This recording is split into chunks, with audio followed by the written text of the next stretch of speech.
08133001. Saya dari Prodi Komunikasi dan Penyiaran Islam Fakultas Dakwah semester 3 kelas B.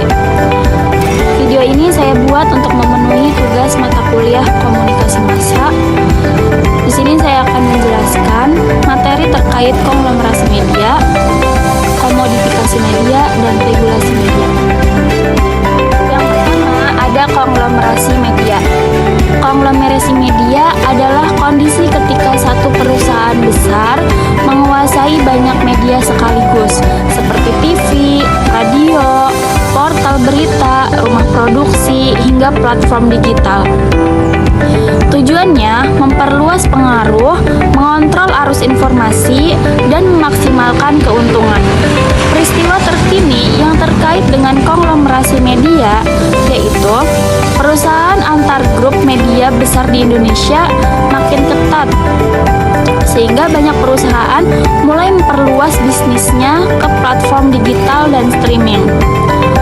Contohnya, beberapa tahun terakhir, Emtek, MNC, dan Transmedia aktif mengakuisisi atau membangun platform digital baru untuk memperkuat dominasi mereka, terutama setelah kebiasaan masyarakat beralih dari TV ke online.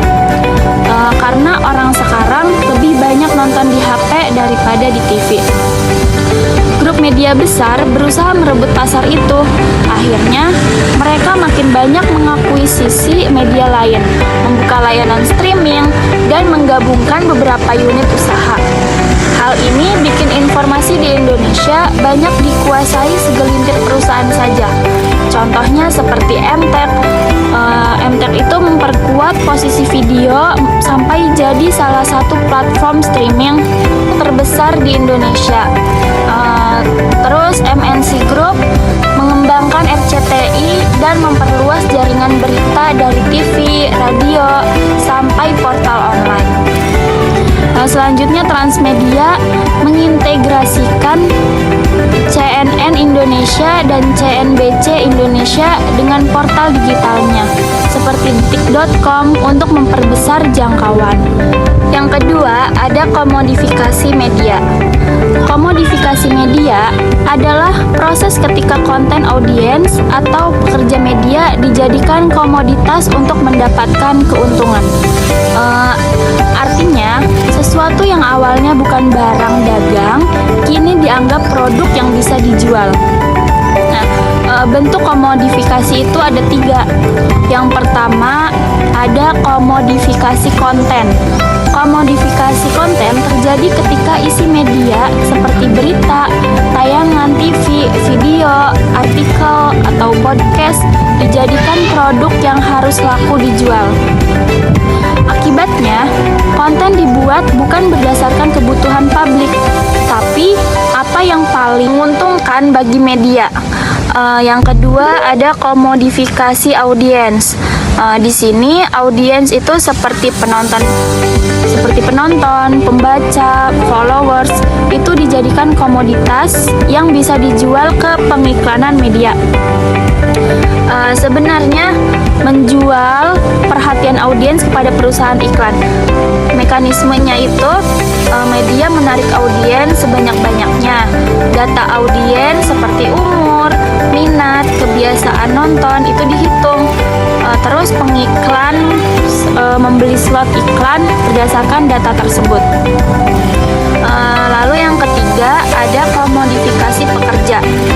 Komodifikasi pekerja terjadi ketika wartawan, kreator, editor diperlakukan sebagai alat produksi yang harus menghasilkan konten sebanyak mungkin untuk menguntungkan perusahaan. Fokus bukan lagi pada profesionalisme, tapi target, kuota, dan jumlah klik. Ciri-cirinya, wartawan dipaksa mengejar jumlah berita harian, terus gaji rendah, jam kerja panjang, tekanan dari manajemen, yang penting viral. Seperti terkini yang terkait dengan komodifikasi media, seperti meningkatkan tren, konten drama, dan berita hiburan di media online dan TV untuk mengejar iklan dan trafik. Media makin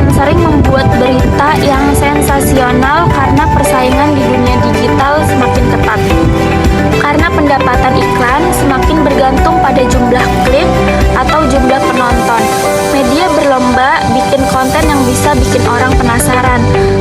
Akhirnya yang naik justru berita yang dramatis, kriminal, gosip, atau hal-hal receh yang sebenarnya tidak mendidik, tapi laku di pasaran. Nah, jadi bukan karena itu penting bagi publik, tapi karena itu penting mendatangkan uang. Seperti contohnya portal berita membuat judul clickbait seperti bikin kaget artis A tiba-tiba lakukan ini di tengah malam. Terus banyak acara TV dan kanal YouTube yang menayangkan drama keluarga selebriti dan menjual itu sebagai berita. Lalu berita kriminal ditayangkan berkali-kali karena ratingnya stabil tinggi. Yang ketiga ada regulasi media. Regulasi media adalah aturan resmi dari negara untuk mengatur kepemilikan media, isi siaran atau berita, etika jurnalistik, lisensi penyiaran, dan perlindungan masyarakat dari konten berbahaya. Regulasi di Indonesia terutama diatur lewat Undang-Undang Pers Nomor 40 Tahun 1999, Undang-Undang Penyiaran Nomor 32 Tahun 2002, Pedoman P3 SPS KPI, dan Peraturan Kominfo Internet dan Platform Digital. Peristiwa terkini yang terkait dengan regulasi media yaitu rancangan revisi Undang-Undang Penyiaran tahun 2024 sampai 2025 yang menimbulkan penolakan karena dianggap membatasi kebebasan pers, terutama soal larangan jurnalisme investigasi. Pemerintah sedang menyusun revisi aturan penyiaran, tapi ada pasal-pasal yang membuat banyak orang protes. Salah satu yang paling kontroversial adalah soal pembatasan liputan investigasi di TV dan di radio. Jurnalis menilai ini bisa membungkam kritik dan membuat media tidak bebas lagi mengungkap kasus penting. Karena itu, banyak organisasi wartawan, akademisi, sampai masyarakat umum turun suara meminta aturan ini diperbaiki atau dibatalkan. Contohnya seperti Aliansi Jurnalis Independen yang disingkat sebagai AJI dan IJTI melakukan aksi protes karena revisi undang-undang dianggap mengancam kerja investigasi. KPI menerima banyak kritik karena dinilai terlalu ketat dalam memberi teguran untuk tayangan tertentu. Kominfo aktif men-take down konten hoaks, judi online, dan konten negatif lainnya sebagai bagian dari regulasi internet.